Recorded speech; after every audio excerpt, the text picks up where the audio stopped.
Alors aujourd'hui, on va voir cette thématique, si tu peux la mettre. Choisis la tente sous-cotée. Vous avez vu la belle image? C'est joli, hein? Mais quand on est au cimetière, ou en tout cas quand on enterre des personnes, ça nous fait penser à notre propre mort. Et puis aujourd'hui, dans le monde où on est, on a la possibilité de choisir quel type de cercueil on aura, quel type de funérailles on aura, quel type... voilà. On peut préparer ses obsèques, n'est-ce pas? Et on peut nous proposer de belles choses, peut-être capitonnées, qui vont bien nous conserver pendant longtemps, même si ça ne change pas grand-chose au processus de mort. Et moi, je vous propose ce matin de choisir la tente, plutôt que le cercueil ou plutôt que la tente, de choisir une tente. Elle est sous-cotée, cette tente, à nos yeux. Elle est dévalorisée, elle est méprisée. La tente que le Seigneur nous propose, c'est la tente qui nous offre la vie éternelle. Et la tente, c'est lui-même. Donc il s'agit bien de la fête de Sukkot, qui signifie tente, et qui désignera la tente de Dieu, le tabernacle ensuite, quand il va l'instituer avec Moïse. Alors pour vivre le repos intentionnel dans la paix, dans un monde où l'on peut choisir sa dernière demeure, je vous propose la tente sous-cotée. Et on va aller donc dans Lévitique chapitre 23, vous savez, on remet toujours le contexte des fêtes. Lévitique chapitre 23, c'est la dernière partie, on est en fin de chapitre, hein. Et au verset 33, si vous pouvez lire avec moi, l'Éternel parle à Moïse et dit, parle aux enfants d'Israël et dit, le 15e jour de ce 7e mois, donc on a vu, il y a 3 premières fêtes de printemps, qui sont plutôt vers avril-mai, on bascule sur la Pentecôte 7 semaines après, qui est un peu au milieu, et ensuite on arrive sur les fêtes d'automne, les 3 fêtes d'automne, donc dans un équilibre. On a le premier jour du mois, c'est la trompette, le 10e jour du mois, c'est Yom Kippour, et le 15e jour, donc vous voyez, elles sont très proches, 15e jour du mois, du 7e mois, ce sera la fête des tabernacles, en l'honneur de l'Éternel, pendant 7 jours. Le premier jour, il y aura une sainte convocation, vous ne ferez aucune œuvre servile, donc comme le sabbat. Pendant 7 jours, vous offrirez à l'Éternel des sacrifices consumés par le feu. Le 8e jour, donc pas, il y a le 7e jour aussi, mais le 8e jour, vous aurez une sainte convocation et vous offrirez à l'Éternel des sacrifices consumés par le feu. Ce sera une assemblée solennelle, vous ne ferez aucune œuvre servile. Ce qui change un peu parce que, en général, le 8e jour, c'était le jour de reprise du travail, etc. Donc là, ce 8e jour, lui aussi, il est en mode sabbat. Verset 39, le 15e jour du 7e mois, quand vous récolterez les produits du pays, vous célébrerez donc une fête à l'Éternel pendant 7 jours. Le premier jour sera un jour de repos et le 8e sera un jour de repos. Vous prendrez le premier jour du fruit des beaux arbres, des branches de palmiers, des rameaux d'arbres touffus et des saules de rivière, et vous vous réjouirez devant l'Éternel, votre Dieu, pendant 7 jours. Vous célébrerez chaque année cette fête à l'Éternel pendant 7 jours, c'est une loi perpétuelle pour vos descendants. Vous la célébrerez le 7e mois, bon, c'est précis, on revient sur les chiffres, sur les époques, sur les périodes. Vous demeurerez pendant 7 jours sous les tentes.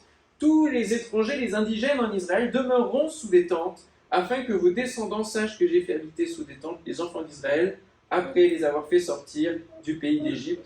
Je suis l'Éternel, votre Dieu. Amen. Première question, premier point à voir ce matin. Voici la question pour vous. Que fabriques-tu? J'aime bien cette expression, souvent ma mère l'emploie. Quand on essaye de comprendre ce qu'une personne est en train de faire et qu'on ne comprend pas, on dit mais qu'est-ce qu'il fabrique, hein? Quand quelqu'un est en train de faire quelque chose de bizarre ou de dangereux ou de risqué, on dit mais qu'est-ce qu'il fabrique, hein? Que fabriques-tu dans ta vie? Si Dieu te regarde ce matin, et je pense qu'il nous regarde, s'il sonde nos cœurs, nos reins, s'il sonde notre vie, est-ce qu'il se pose la question, mais qu'est-ce qu'il fabrique lui? Qu'est-ce qu'il est en train de fabriquer là? Qu'est-ce qu'il est en train de me faire? Il vient de dire, il n'est pas trop en train de faire ma volonté, là. Il est en train de faire des futilités. Qu'est-ce qu'il est en train de faire? Le Seigneur parfois peut se poser cette question-là. Quand d'un coup on se met à divaguer, à aller ailleurs, à faire autre chose, à ne plus le considérer, à ne plus aller vers lui, qu'est-ce qu'il fabrique? À cette question, Jacob répondra, je rentre au pays. Je bâtis une maison. Genèse 33 nous dit, le même jour, Ésaü reprit le chemin de Séhir, Jacob partit pour Sukkot. Il bâtit une maison pour lui, et il fit des cabanes pour ses troupeaux. C'est pourquoi on a appelé ce lieu du nom de Sukkot. Jacob, quelle aventure! Après avoir récupéré la bénédiction divine, il part en esclavage. C'est son beau-père, quelque part. Avant, chez qui il va rester, on l'a vu l'autre jour dans une question du quiz pendant le Week-end Spi. Combien d'années il va rester chez Laban? Non, 21. 20. 20 ans. 20 ans d'esclavage pour ensuite revenir vers la maison de son père, revenir vers son frère, confronter la réalité et puis voir que Dieu a préparé le terrain. Alléluia. Je rentre au pays. Il va s'arrêter à Sukkot, enfin ce qui va devenir la ville de Sukkot, parce qu'il va bâtir une maison pour lui et il va faire des cabanes pour ses troupeaux. Et c'est marrant parce que c'est ce qu'il a fait pour les troupeaux qui est resté en comme nom. C'est pas bête quelque chose ou bailli de quelque chose, c'est pas sa maison qui est comptée, mais c'est les cabanes.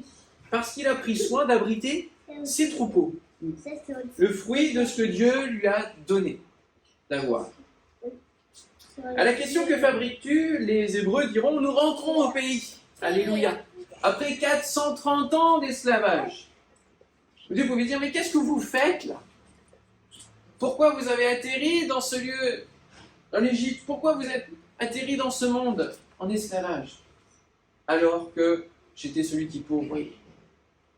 S'ils se sont retrouvés en Égypte, c'est parce qu'il y avait la famine en Canaan et qu'ils ont fui et qu'ils ont cherché ailleurs pour trouver leurs ressources. Ne pouvaient-ils pas compter sur Dieu et ne pas aller en Égypte?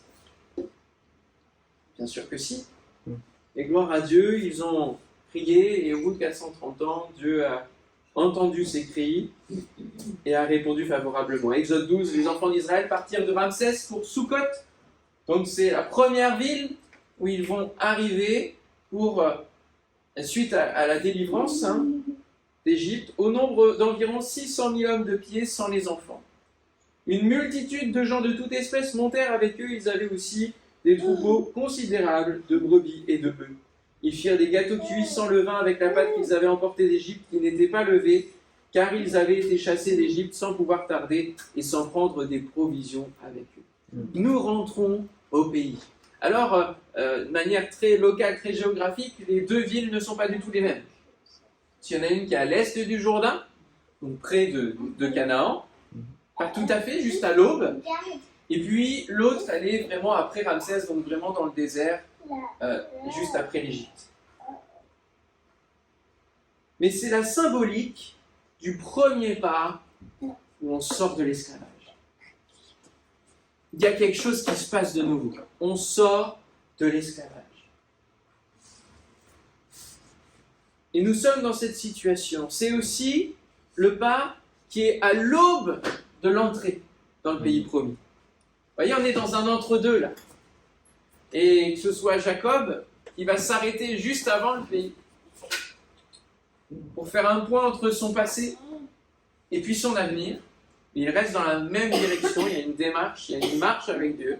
On a vu la semaine dernière marcher selon l'esprit, marchons ensemble selon l'esprit. Il y a une démarche, on avance, il y a un pas qui est fait, et puis un autre pas qui doit être fait pour entrer dans le pays.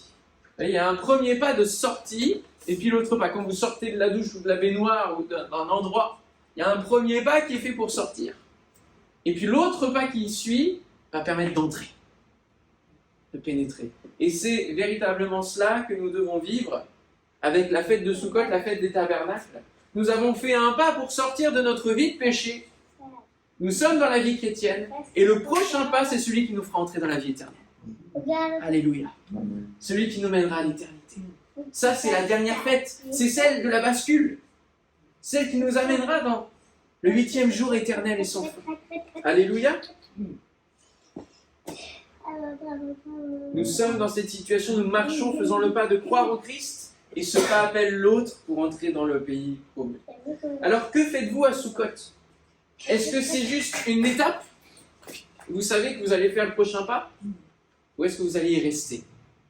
Et ça, c'est une question importante. Que fabriquez-vous à Sukkot? Est-ce que c'est des cabanes ou est-ce que c'est des maisons en dur? Car si vous y restez, eh bien votre cœur peut se durcir vis-à-vis des choses célestes et vous allez perdre l'objectif de l'éternité, perdre l'objectif du chemin, perdre l'objectif de la marche. Vous allez vous sédentariser dans votre vie, bien que chrétien. Alors il ne faut pas s'installer longtemps à Sukkot. Les gens de Sukkot qui étaient installés, qui sont installés durablement, eh bien quand Gédéon est venu demander de l'aide, du pain pour son armée qui combattait Madian, il était en train de délivrer le pays quand même, eh bien les gens de Sukkot lui ont dit écoute, t'es bien gentil, mais t'as pas encore trop délivré, on n'a pas vu les preuves, on ne donne pas de pain à tes armées ni à toi. Gédéon leur a promis chien leur chienne, qu'est-ce qu'on peut dire, des choses comme ça. Il leur a promis le châtiment. Et quand il a saisi les dirigeants de Madian, et bien après il s'est occupé des 2 villes qui n'avaient pas voulu les recevoir. Et les gens de Sukkot n'ont pas voulu recevoir Gédéon et son armée. Et comment il les a châtiés? Eh bien, il a pris les 77 anciens de la ville de Sukkot et il les a châtiés. Il ne les a pas tués.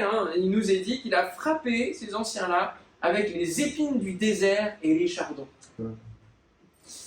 C'est intéressant. Pourquoi cette précision-là? Parce que quelque part, il y a un rappel, et c'est pour nous autres qui lisons et qui étudions la parole de Dieu, il y a un rappel qu'à Sukkot, nous devons rester provisoirement. Parce que c'est comme une étape dans le désert. Les épines du désert doivent nous piquer pour nous faire avancer. Alléluia. Et parfois, le Seigneur est comme ça quand nous restons trop longtemps à Sukkot. Quand nous commençons à bâtir notre vie ici-bas plus que la vie d'après, il va venir nous piquer avec des chardons, des épines du désert, les épines de la croix, pour nous dire le salut n'est pas vain. Le salut n'est pas pour tu bâtisses ta vie ici. Le salut, il est pour l'autre vie. Alors il vient nous piquer, il vient nous poser la question, qu'est-ce que tu fabriques là? Qu'est-ce que tu fabriques? Sukkot n'est pas notre destinée. Alléluia. Les choses peuvent se retourner. Rien n'est acquis sur cette terre. Nous sommes un peuple qui doit s'unir et partir. Nous sommes une église que Dieu prépare. Et il va venir nous piquer pour que nous gardions notre robe blanche. À la question que fabriques-tu ici, nous pouvons voir en deuxième point la réponse, nous rentrons au jardin. Parce que finalement, c'est cela. Nous rentrons au jardin. Et c'est la quête de l'homme que de rentrer dans le jardin d'Éden. J'ai fait toute une étude là-dessus pendant une semaine au refuge. Vous pourrez écouter l'homme en quête d'un plaisir éternel. Le mot Sukkot vient d'une racine en hébreu qui est kakak, qui signifie clore d'une haie. Ça signifie ombre, signifie protection, voile, arrêter l'approche. Donc on sent qu'il y a quelque chose, il y a une barrière qui est mise en place, mais comme une couverture. Et on a vu déjà cette notion de couverture de la part de Dieu dans une autre fête, avec la trompette notamment. Le souffle et tout cela, ou la couverture. Et finalement, depuis que l'homme a été chassé du jardin d'Éden, eh bien le but de Satan, c'est de nous faire croire que nous pouvons trouver le repos sans avoir à retourner au jardin. Nous pouvons construire une belle vie en dehors du jardin, en dehors de la présence de Dieu. Et c'est le projet de Babel.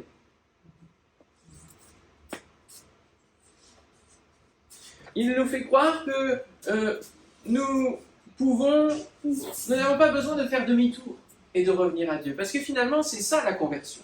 La conversion, c'est faire demi-tour et revenir vers le jardin d'Éden, se repentir et pouvoir y entrer à nouveau.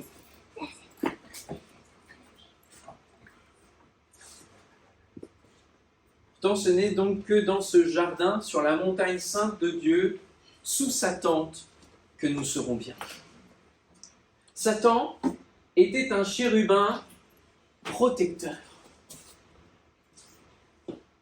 Il avait cette fonction de protéger, d'être par-dessus, de couvrir. Et il s'est arrêté de protéger. Et c'est pour ça qu'aujourd'hui, il détruit. Il avilit l'humanité. Il livre dans l'humiliation l'humanité. Parce que ça le titille au niveau de son ancienne identité de protection. Alors lui ne protège plus. Tu étais en Éden, nous dit le prophète Ézéchiel au chapitre 28. Tu étais en Éden, le jardin de Dieu, tu étais couvert de toute espèce de pierres précieuses, de sardoine, de topaz, de diamant, de chrysolite, d'onyx, de jaspe, de saphir, d'escarboucle, d'émeraude et d'or. Tes tambourins et tes flûtes étaient à ton service, préparés pour le jour où tu fus créé. Tu étais un chérubin protecteur, aux ailes déployées. Je t'avais placé et tu étais sur la sainte montagne de Dieu. Tu marchais au milieu des pierres étincelantes. Tu as été intègre dans tes voies depuis le jour où tu fus créé jusqu'à celui où l'iniquité a été trouvée chez toi. Par la grandeur de ton commerce, tu as été rempli de violence et tu as péché. Je te précipite de la montagne de Dieu et je te fais disparaître, chérubin protecteur, du milieu des pierres étincelantes. Satan a été chassé de la sainte montagne de Dieu. Et il a fait en sorte que l'homme soit chassé du jardin.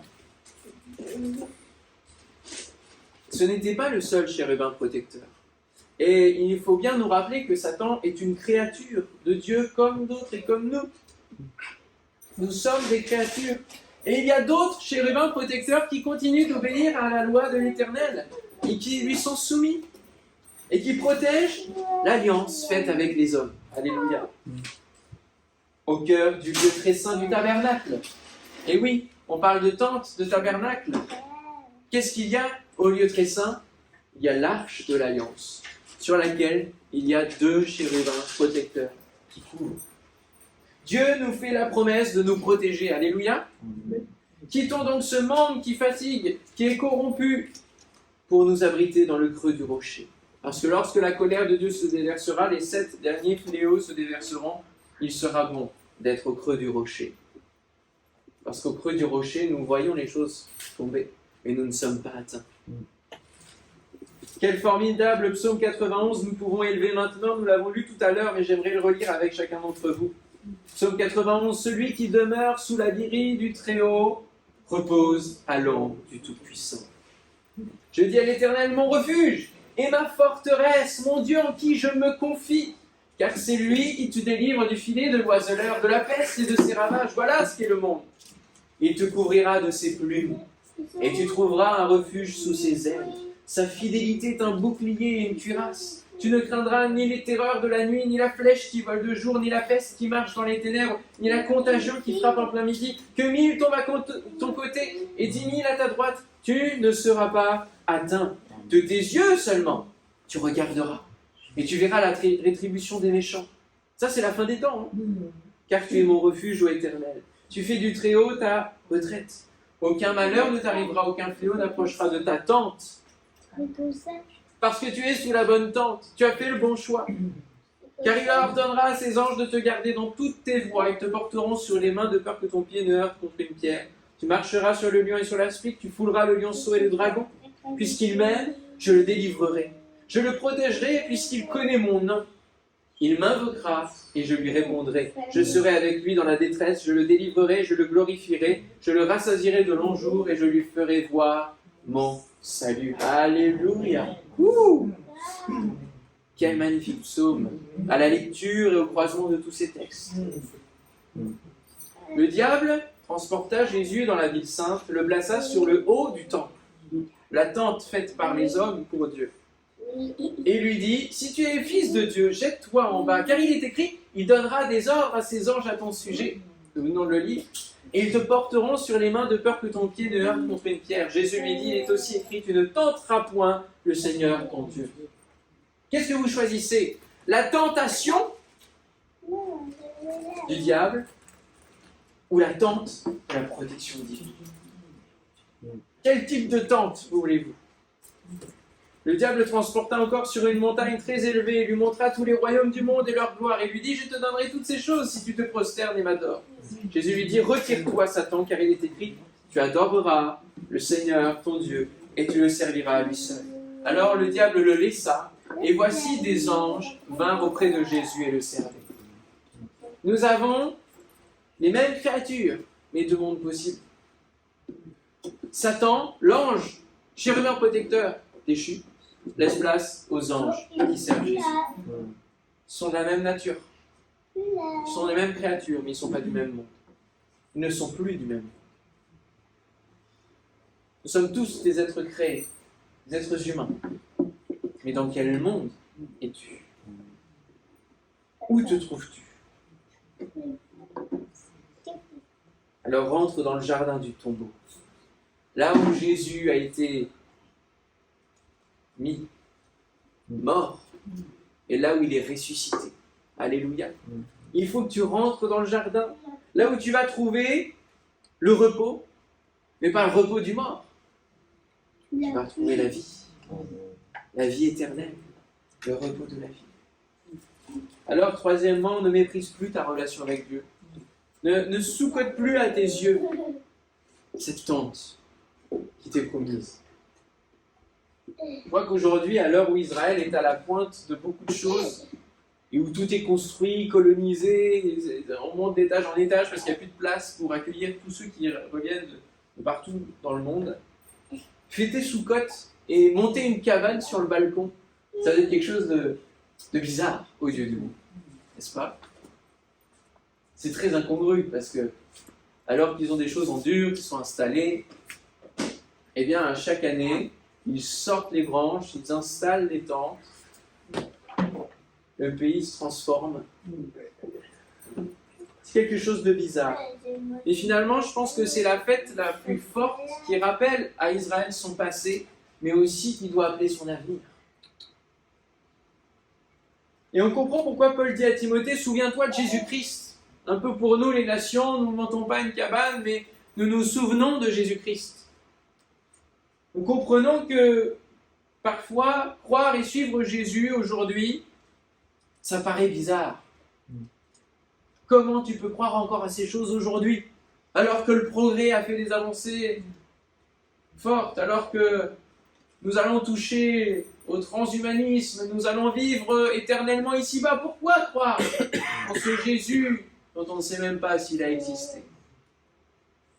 L'autre jour, j'allais rejoindre les Brothers Forever à Châtelet, et puis, alors que je marche, je vois deux femmes qui avaient un drapeau rouge, « Jésus vous aime ». Et je me réfléchissais, je me mettais à la place d'un incroyant, lisant ce drapeau.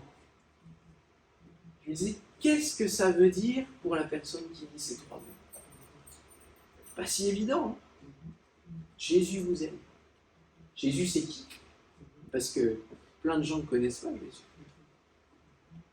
Puis Jésus, un homme qui a vécu il y a 2000 ans, comment il peut m'aimer aujourd'hui? Puis m'aimer pourquoi? Me sauver de quoi? C'est trop bizarre votre affaire. Quand je lis la Bible, je ne comprends pas. Les noces de l'agneau, tout ça, les généalogies, mais finalement, il y a aussi des guerres, il y a du sang qui est versé. C'est incohérent.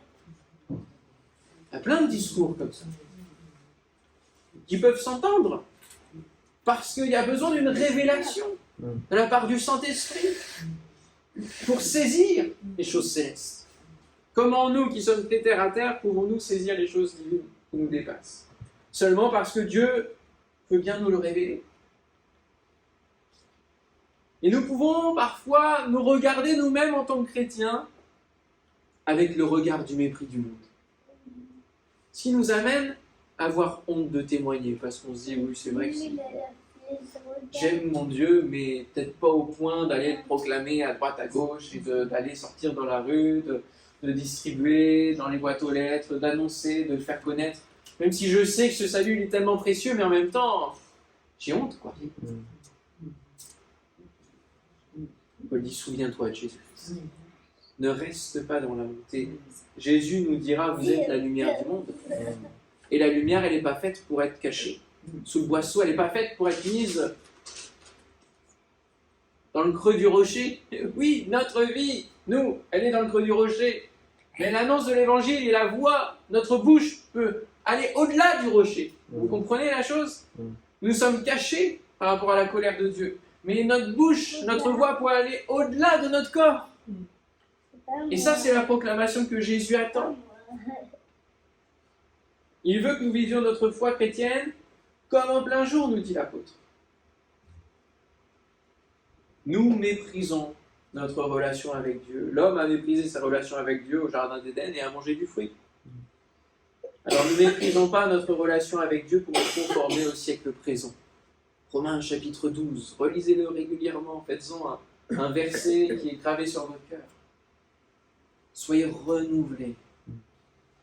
Cherchez Dieu.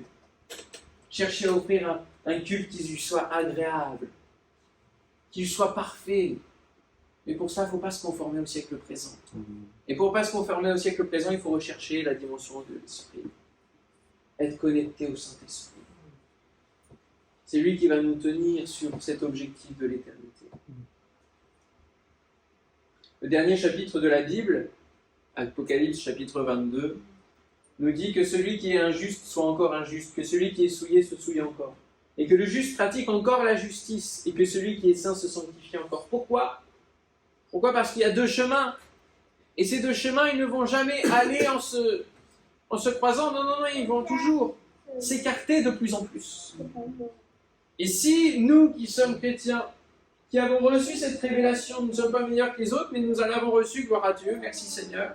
Et c'est pour ça que nous avons cette reconnaissance et cette louange perpétuelle. Si nous arrêtons de nous sanctifier, nous arrêtons de marcher vers Dieu, nous arrêtons de l'honorer, nous arrêtons de proclamer ce salut, en quoi les gens feront la différence ? Voici, je viens bientôt, et ma rétribution est avec moi, pour rendre à chacun selon ce qu'est son œuvre. Je suis l'alpha et l'oméga, le premier et le dernier, le commencement et la fin. Heureux ceux qui lavent leurs robes, afin d'avoir droit à l'arbre de vie, et d'entrer par les portes dans la ville.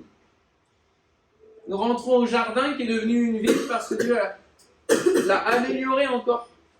Et il nous donne de goûter à l'arbre de vie. Dehors les chiens, les enchanteurs et les impudiques, les meurtriers, les idolâtres et quiconque aime et pratique le mensonge. Moi, Jésus, j'ai envoyé mon ange pour vous attester ces choses dans les églises. Je suis le rejeton et la postérité de David, l'étoile brillante du matin. Et l'esprit et l'épouse disent, viens. Et que celui qui entend dise, viens. Et que celui qui a soif vienne. Que celui qui veut prenne de l'eau de la vie gratuitement.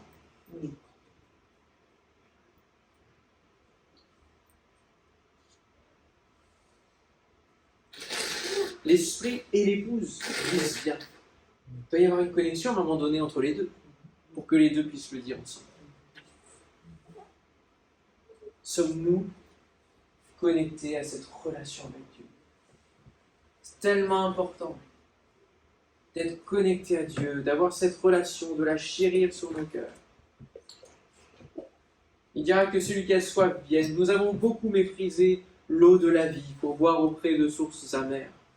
Nous allons boire à droite, à gauche.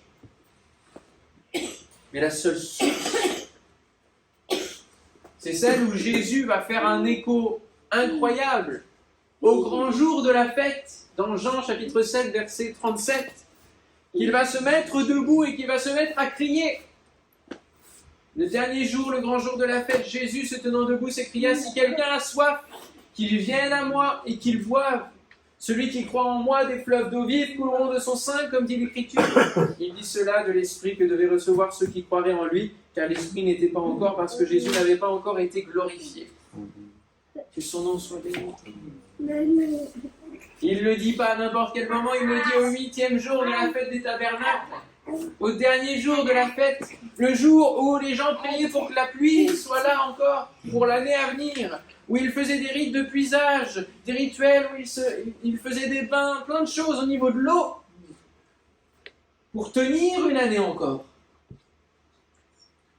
Et Jésus s'écrie à cette fête en disant, mais moi j'ai bien plus à vous donner, comme il dira à la Samaritaine, j'ai une eau qui vous donne accès à la vie éternelle, qui vous emmène beaucoup plus loin, qui n'assure pas juste une vie ici-bas, mais qui assure toute l'éternité. Alléluia. Alors venez à moi, oui, c'est Jésus lui-même qui est la source. Ne méprisons pas la relation avec Jésus au travers du Saint-Esprit. Ne le mettons pas à l'écart de nos projets, à la 3e place dans notre agenda.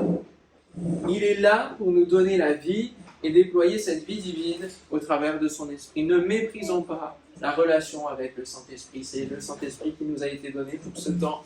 Jésus est au ciel, il nous prépare quoi? Une place, une demeure, là-haut, une place. Et il nous a donné son esprit. Alors que faisons-nous avec le Saint-Esprit? Pose la question. Quelle relation avons-nous avec le Saint-Esprit? Quelle place, quelle grandeur, quelle signification, quel regard avons-nous sur le Saint-Esprit de manière générale?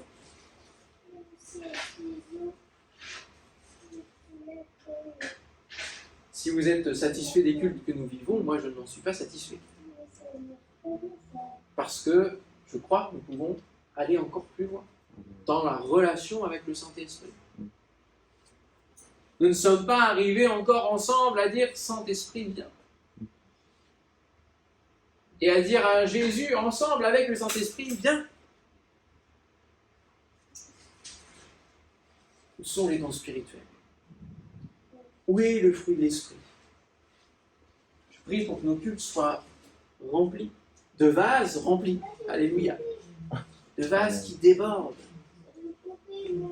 Et afin que nous puissions puiser avec joie aux sources du salut. Ça fait aussi écho à ce verset d'Ésaïe. Puis vous puiserez avec joie aux sources du salut. Le salut, c'est Yeshua. C'est le Messie, c'est Jésus lui-même. Combien de fois puisez-vous l'eau de l'Esprit? Cherchez-vous à être remplis? Est-ce que nous aimons l'avènement de Jésus? Est-ce que nous sommes à ce point-là? Ou est-ce qu'on a juste connaissance, qu'on espère, et de là à l'aimer, aimer l'avènement de Jésus? Est-ce que nous chérissons la relation? Si oui, alors nous entendrons cette voix, et c'est la conclusion, entre dans la joie, entre dans l'attente de la joie et du repos. Alléluia. Bon et fidèle serviteur.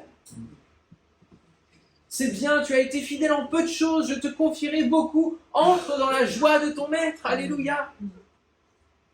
Nous faisons fructifier ce qui ne nous appartient pas. Voilà notre rôle maintenant. Nous faisons de Jésus notre maître, notre ami. Et nous serons accueillis dans le tabernacle de Dieu.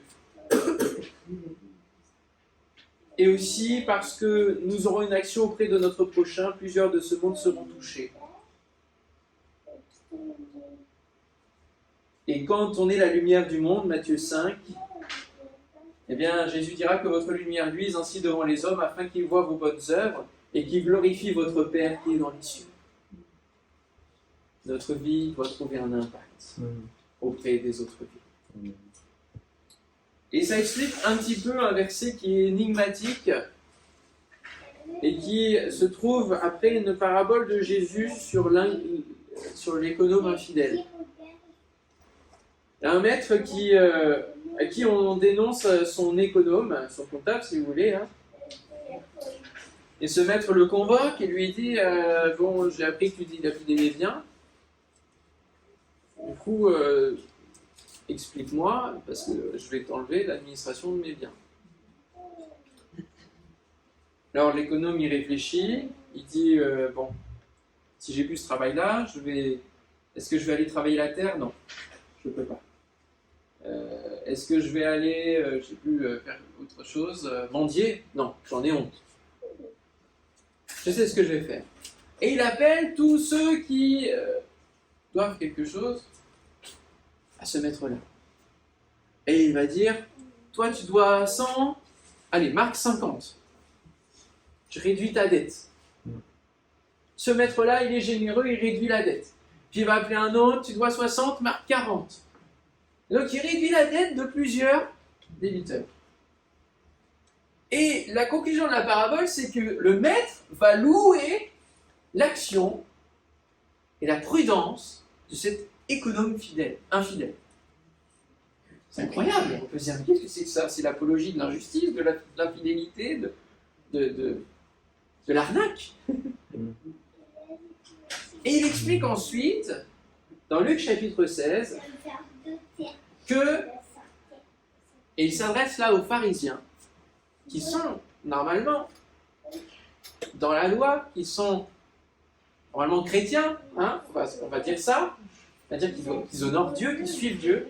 Il va leur dire, faites-vous des amis avec les richesses injustes. Parce que quand les richesses partiront, eh bien ils vous accueilleront dans les tabernacles éternels.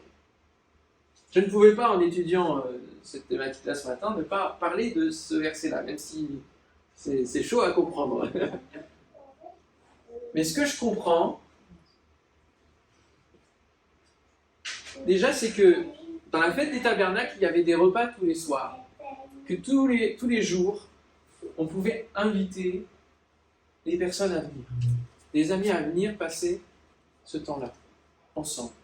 Nous avons lu aussi, au début, dans Lévitique 23, qui nous est parlé des indigènes, des étrangers en Israël, qui vont demeurer sous des tentes. Ils sont accueillis, les étrangers sont accueillis. Et donc, moi, ce que je comprends de ce verset-là, c'est qu'il dit aux pharisiens, votre vie n'est pas que pour vous, elle est à déployer tout autour de vous, y compris parmi les nations. Notre vie chrétienne, là, elle est déployée auprès des nations. Parce que le salut, il est ouvert plus largement qu'au peuple juif. Et donc, faites-vous des amis avec les richesses injustes, c'est-à-dire ceux qui ne sont pas justes aux yeux de Dieu à la base, les nations. Afin que quand ils ne seront plus là, qui partiront peut-être avant vous, vous accueillent dans des tabernacles éternels. C'est-à-dire qu'aujourd'hui, le peuple juif ne reconnaît pas le Messie. On est d'accord. Et les nations, elles, ont accueilli le salut. Et c'est ce qui est célébré dans les prophètes. Elles célèbrent le salut, elles acceptent par la foi le sacrifice de Christ et le Messie, ce chemin. Et finalement, par notre conversion, nous devançons le peuple juif qui se convertira après. Et nous les accueillerons sous la tente du Seigneur. Alléluia, les choses s'inversent quelque part. Tous ceux qui resteront de toutes les nations venues contre Jérusalem monteront chaque année pour se prosterner devant le roi, l'Éternel des armées, et pour célébrer la fête des tabernacles. C'est dans Zacharie. On peut l'interpréter aussi différemment, mais en tout cas, faisons par rapport à cette dimension de relation. Faisons de Jésus notre ami, notre maître, alors on sait qu'il va nous accueillir dans son tabernacle. Et faisons aussi des amis autour de nous par nos œuvres bonnes. Il ne s'agit pas ici de faire de l'injustice et de l'infidélité, puisque Jésus dira, si tu es fidèle en peu de choses, alors je te confierai beaucoup. Si tu es fidèle dans ce qui t'est confié ici-bas avec les richesses injustes, alors je te confierai les véritables, les célestes. Donc ça nous parle du règne que nous aurons avec Christ. Si aujourd'hui nous gérons notre vie en faisant les œuvres bonnes, en étant fidèles, en disant Seigneur, ce que je veux faire de ma vie, c'est simplement ta volonté, juste ta volonté, rien que ta volonté, alors forcément il pourra nous confier derrière. Mais si aujourd'hui on fabrique autre chose et qu'on n'est pas attaché à servir Christ, eh bien comment pourra-t-il nous confier quelque chose là-haut si on n'a pas été habitué ici à faire sa volonté? Je terminerai avec Apocalypse chapitre 21. Si vous voulez venir avec moi dans Apocalypse chapitre 21, verset 1er. Puis je vis un nouveau ciel et une nouvelle terre. Car le premier ciel et la première terre avaient disparu. Rien n'est acquis, surtout pas sur terre. Et la mer n'était plus. Et je vis descendre du ciel d'auprès de Dieu la ville sainte, la nouvelle Jérusalem, préparée comme une épouse qui s'est parée pour son époux. Et j'entendis du trône une voix forte qui disait « Voici le tabernacle de Dieu avec les hommes, il habitera avec eux, ils seront son peuple, et Dieu lui-même sera avec eux. Il essuiera toute larme de leurs yeux, et la mort ne sera plus, Il n'y aura plus ni deuil, ni crime, ni douleur, car les premières choses ont disparu. On ne va plus avoir de souvenirs de toutes nos douleurs d'ici-bas. Alléluia. Et celui qui était assis sur le trône dit, voici, je fais toutes choses nouvelles. Et il dit, écris, car ces paroles sont certaines et véritables. Et il me dit, c'est fait, je suis l'alpha et l'oméga, le commencement et la fin. À celui qui a soif, je donnerai de la source de l'eau de la vie, gratuitement. Finalement, c'est très injuste que nous accédions à l'éternité. Vu notre parcours, vu notre condition, vu la condamnation qui pesait sur nous. Nous avons profité de cette injustice qui est en fait justice de Dieu. Et nous en avons profité, nous en profitons pour accéder au salut. Celui qui vaincra héritera ces choses. Je serai son Dieu, il sera mon fils. Et pour les lâches, les incrédules, les abominables, les meurtriers, les impudiques, les enchanteurs, les idolâtres, ce sont des mots forts, mais attention, nous pouvons peut-être parfois être dedans. Et tous les menteurs, leur part sera dans les temps ardents de feu et de soufre, ce qui est la seconde mort. Beaucoup d'éléments ce matin, et on va prier pour que le Saint-Esprit nous aide à digérer ces choses, à les repasser sur notre cœur, et surtout à faire des bons choix. Alors que nous pouvons être tentés de différentes manières à faire des choses dans ce monde, à faire les... Prions de pouvoir faire les bons choix. Amen.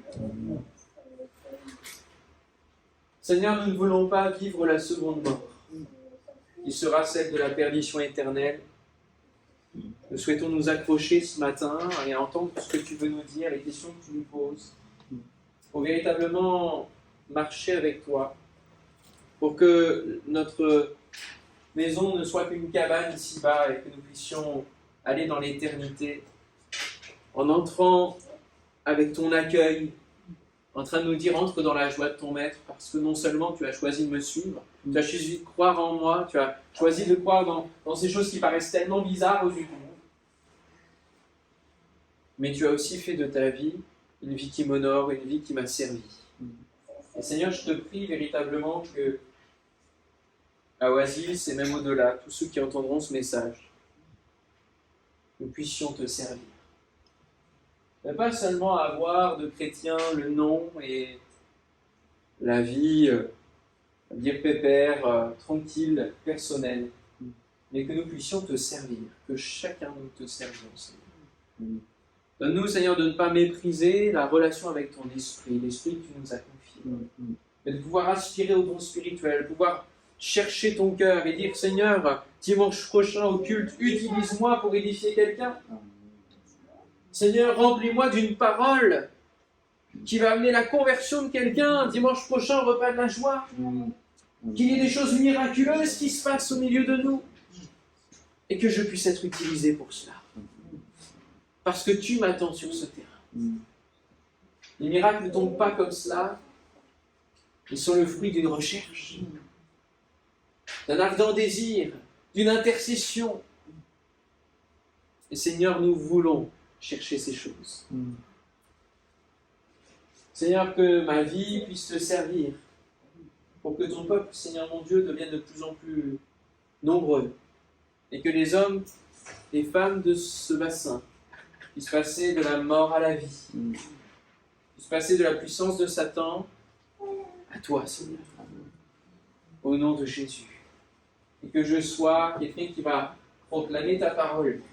Peut-être même avec mes faiblesses, ma timidité encore qui est là, mais Seigneur, que d'une manière ou d'une autre, je ne cesse d'annoncer Christ. Parce que c'est lui la source. J'ai trouvé cette source et je ne veux pas la garder pour moi.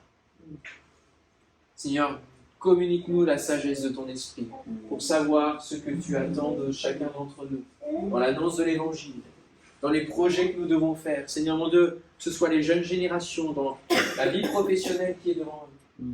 Que ce soit, Seigneur, pour toutes les autres générations. Il y a peut-être des revirements, des choix à faire, des sauts dans le vide. Par la foi en toi, Seigneur, donne-nous d'avoir ce courage de te suivre jusqu'au bout, au nom de Jésus, et de pouvoir saisir dans toutes ces choses le repos et la paix en toi. Que ton nom soit béni, Seigneur. Amen. Amen.